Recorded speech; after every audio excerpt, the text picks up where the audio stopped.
doing here? The way you speak, one might have presumed you were displeased to be in one's presence. Take note, Paimon. You could learn a thing or two about how to respect your elders. Ugh, starting on the elder stuff already, huh? Shouldn't you be back in your cave tinkering away at some kite-related thingamabob or something? What brings you out here? And what's with that huge box next to you? Ah! Paimon gets it. You're here to do some shopping, aren't you? And what of it?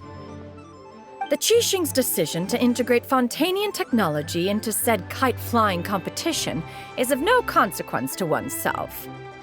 Did you expect one to willfully compete against the whimsical trends of worldly sentiment, or perhaps even fall to petty sulking over such? It's not that we think those things exactly. That's just what Mountain Shaper and Moon Carver told us. Or Tia something and Ho. Paimon can't be bothered to remember what their aliases were called. Anyway, they went to Liyue Harbor to look for you. They even asked us to pass along their regards if we ran into you. Oh, huh. Xianyun?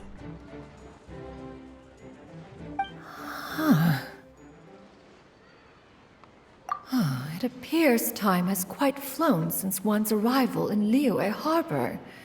How could one have forgotten about those two old fossils? One shall have to bring them back some divine herbs to atone for this slight. Nay, given that one has ventured all this way to Yilong Wharf, tea would be more advisable. A great thought has illuminated one's mind once again. One is reminded that certain purchases have yet to be made. Perhaps you two could wait here whilst one performs this task. It'll be but a moment. Huh? Wait, here? You're really just gonna ditch us here to watch your stuff? Oh, that woman really just does whatever she wants. Hey, not you too, Traveler! Oh, all this Paimon ditching is super not appreciated. Just come back soon, okay? Paimon doesn't want anyone to try and steal his stuff. Welcome. Please have a look around. We only sell teas of the finest quality, sourced directly from Xianyun village. Might I recommend the Songlo variety? It's one of our specialties. Now, that sounds promising. One will bring some back for those old fossils, and all will be well. 2 boxes will do. Wonderful. By the way, we're actually running a special lantern rite promotion. Buy 3 boxes, get 10% off. 4 boxes will net you 20% off. 20% off 4 boxes. This merchant strikes a fair bargain. One might as well give some to Morax and Ping, too. Then 4 shall suffice. I see. Are you intending to give these as gifts? If so, perhaps I can interest you in these exquisite gift sets. Buy 10, get half off. Look at the magnificent design, and the red ribbon gives quite the festive flair, don't you think? Such a gift would be sure to impress any lucky friend or family member. 10 boxes. Seems rather excessive. But if one factors in the conqueror of demons and one's disciples...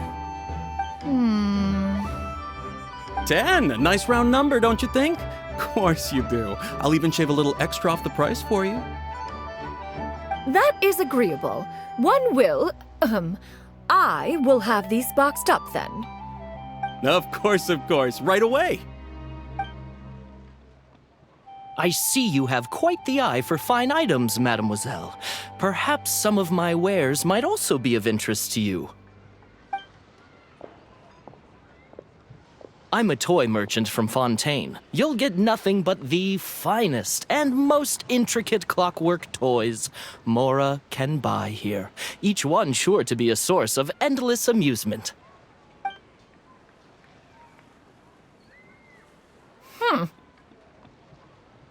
Perhaps you could enlighten me then. When should said amusement be derived? That is, of course, best understood by playing with them yourself. If you could wait just a moment, I can bring one out and give you a demonstration.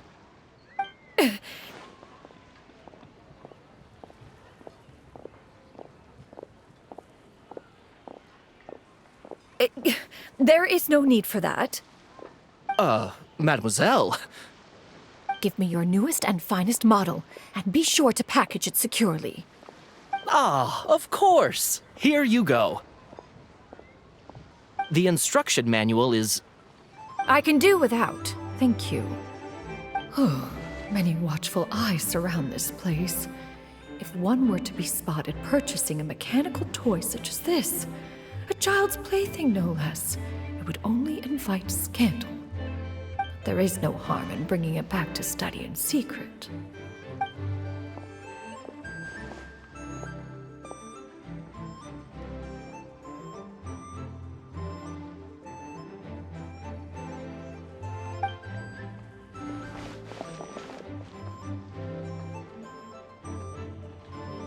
Oh, Xianyun, did your shopping go smoothly?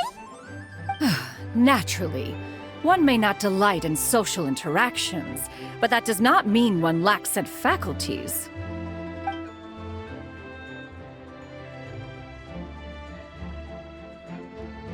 And you two? Are you not here to purchase things? We just haven't had time yet. It doesn't look like there are any kite stalls around Elong Wharf, but it does look like there are lots of goods from Fontaine. You are also planning to participate in the kite flying competition, then? One means to say, you along with all the other youths. One has been entreated to share one's kite-making expertise, and indeed there was little one could do about such persistent supplication. One moment energetic and earnest, and dejected the next. One had no choice but to acquiesce to these requests, and thus, one will be organizing a kite-making workshop to provide personal instruction in this art form. Oh, who will be participating then? Shuyu, Shenhe, Ganyu, and Yayo. Wow, that's quite a few people.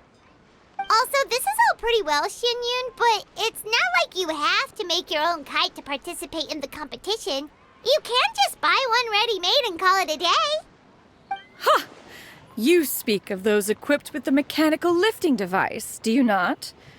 'Tis nothing but a crude piece of mortal machinery. The mechanism that one has developed was the fruit of millennia of meticulous study. Let us not speak of the source of the mechanism's power, but rather its structure. It is composed of materials as light as bamboo and as strong as iron. This composition grants it the lightness of weight to ascend into the sky and the durability to follow the wind for many a mile. It is built with a series of intersecting rods that... Never mind. It is unlikely the two of you will understand, even should one expend the effort to explain. One is better off saving one's breath. It sure seems like you want to talk about it, though. So, will you be attending the workshop or not? Huh? Wait, you've been trying to invite us this entire time? All right then. No need to prepare the materials in any case. One has it all sorted. Arrive at Mount Outsong in 2 days. I shall be expecting you around midday. Are you leaving? Don't you want a guard to help you with that big box of yours? Surely you jest. One goes as one pleases. For what reason would one need to rely on another?